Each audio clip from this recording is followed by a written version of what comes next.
What we're doing today is the power steering, and I'm going to explain some stuff on power steering. A lot of it you won't like. Oh well. From diesel or gas pacers to rocket-powered racers, nomads, go-mads, RVs, schoolies, they'll turn it, tweak it, tune it, fix it so smoothly. That's why he's Badge. Everybody needs one. Okay, we're talking power steering today. Now, we had an incident in New Jersey where Michael blew the power steering pump off his bus that he bought. You'll see that anyway. But I'm going to explain a couple things about power steering that nobody will tell you. If you have a bus, especially a Chevy, and you have a Ford or an International that's got the pulley driven power steering pump, some of them got it right in they're not the issue. But if you have a Chevy, you never put it on a stop. Now you go all over the YouTube, all over the Google, and everybody will say that. You never do, because what it'll do is break the shaft. Now, my view on this is that you never go to the stops unless you have to. If you go to the stop, touch it and back up. Never stay on the stop, because what that does is put the pump into high pressure, and then it goes through the relief valve. What if the relief valve don't work? Snap, there goes your pump. So I don't believe in putting it right to the stop. So just turn it to the, if you have to turn it sharp, go to the stop, back it up a bit so that it's not on the stop. Because when you're on the stop, you're always on the relief, right? And that's where stuff happens. If it sticks or something like that, that's when you get the shaft broken. So that's why we're having the video. Now, a lot of people don't know this, but you could go to Harbor Freight and buy this kit right here, similar to this. And this is what they call a pulley puller. Now this is made for all pulleys that are not bolted or otherwise. This is the extraction tools, these two here, and this is to put it back on. And this one here is for the Quad 4 or something, GM, they needed that type. But I'll explain how this works.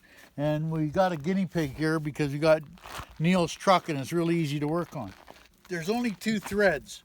There's a metric and there's 3/8 coarse. Don't put that one in this one. It'll strip the thread out. So just be careful of that. Now this has got a bearing in it, and I'll show you how that works. Now, there's lots of power steering pump pullers on the market. I'm not going to say yes or no. This is what I find is the easiest. It's a puller and two halves. Now the halves have got two sides. There's a small side and a big side, right? And then the collar over it. And the good part about this is when you put it on, like so with the right collar, and put that sleeve on there, there's no way it can slip off. It's impossible. I've never seen it slip off yet. But now the number one important thing is that you always put oil or grease on this on the threads. Now I'll show you inside here on this one. That shaft there has got the same thing as this, and what's in there is a steel bolt, a ball bearing, and the shaft, right? And it's all. Now what you do is you take this and you put a little bit of grease on it. You grease this thing every time you use it. Put it that way, because that way you'll never get into a problem. And then when that goes into the pulley or into the shaft and you turn it in, this turns on the ball bearing, right? And if the ball bearing don't turn, what's it gonna do? Turn everything, right? That's why you grease the pig. That's what you do. We're not gonna pull the pump off Neil's truck. I'm just gonna set it up so you know how it works.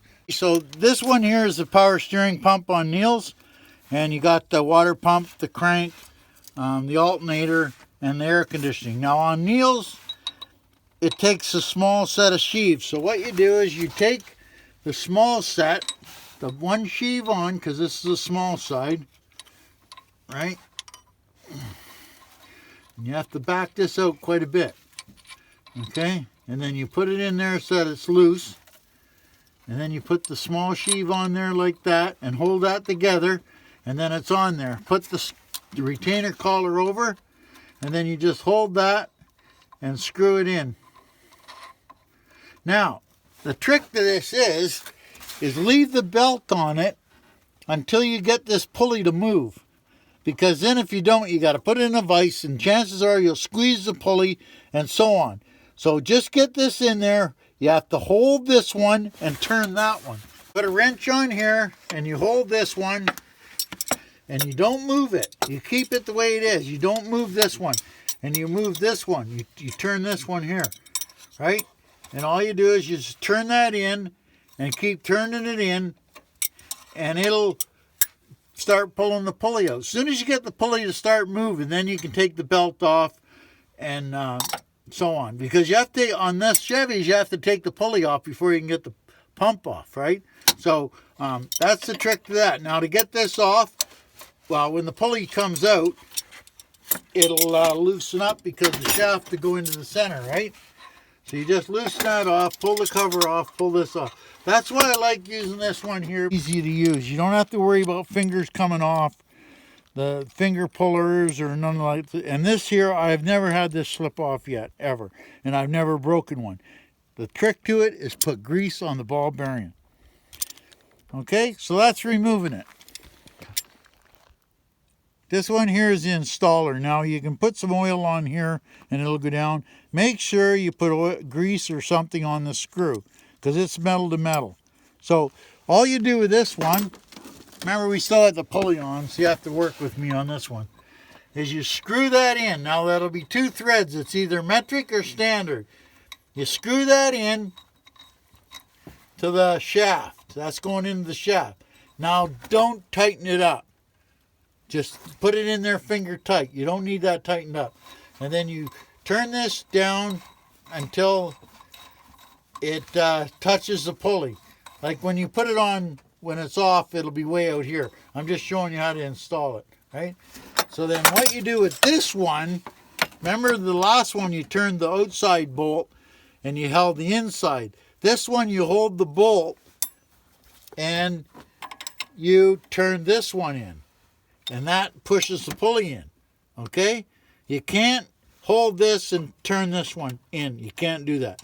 You have to run the pulley in on these threads. That's why you got the threads there, right? So that is how you install it. Now, there's only the 2 screws, the metric and standard, right? And then if you put it in loose with or finger tight, you can take it out. If you put it in with a wrench, you have to put a vice grips or something on and hold it. And it's not required, not at all. All you do is you just put it in there finger tight. Now, if you don't have this tool, you can just use a piece of 3/8 ready rod and a washer and a nut. Hold the stud or the ready rod and turn the nut, and make sure it's all greased up really good, and it'll just walk that pulley right in. Never use heat. Never heat this up to get it off, and never heat it up to put it on. I don't care what your mama says. Don't do it. As soon as you put heat to there, it wrecks the pulley, so you might as well just go get a new one. So that's about all we got on that. Just showing you how to get it off. Now that kit, I think at Harbor Freight, well, that one's from Princess Automotive in Canada, was about $60 for that kit. And the puller's the one you need. Putting it back on, you can use a piece of ready rod and a 3/8 nut. It's not a problem at all. I've done lots like that.